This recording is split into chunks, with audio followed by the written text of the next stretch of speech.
All right, so now I want to learn just kind of if we could predict, identify those things that really predict or you think are the real triggers that set her up for this behavior during reading.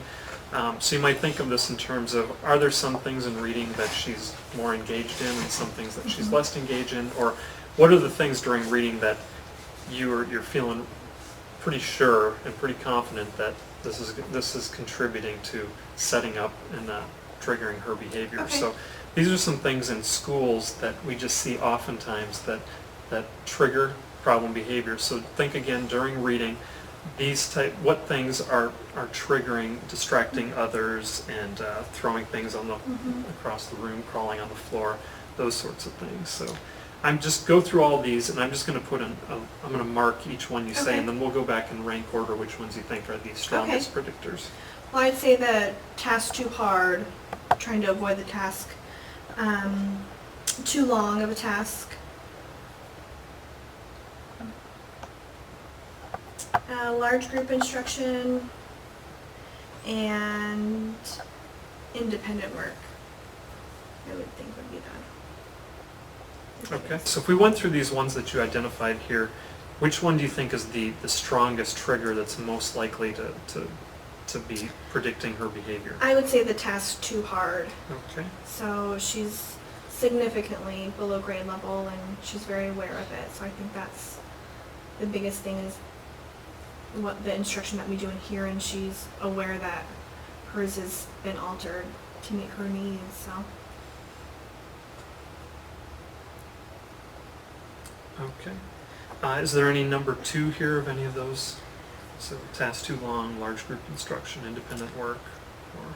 I would say the independent work would be the next one. Okay. So now I'm gonna ask some follow-up questions. Okay. Just so with task too hard being number 1, what would be examples of a task that is too hard for her?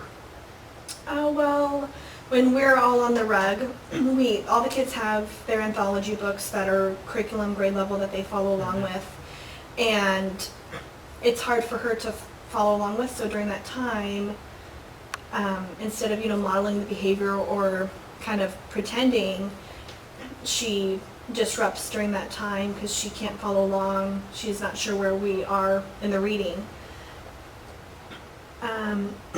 Okay, so even just following along with grade level as maybe you or her peers are reading out loud. Yes, I'll read out loud and volunteers read out loud, and also when we do, most of it is during direct instruction time when I'm asking kids to solve problems or help on the board or just reading directions, anything that's, because I still give her grade level things obviously, but anything that has to do with the reading to understand, that's a big issue because then she can't follow along with us where we are. So basically just anything that you're asking her to read that's at grade level.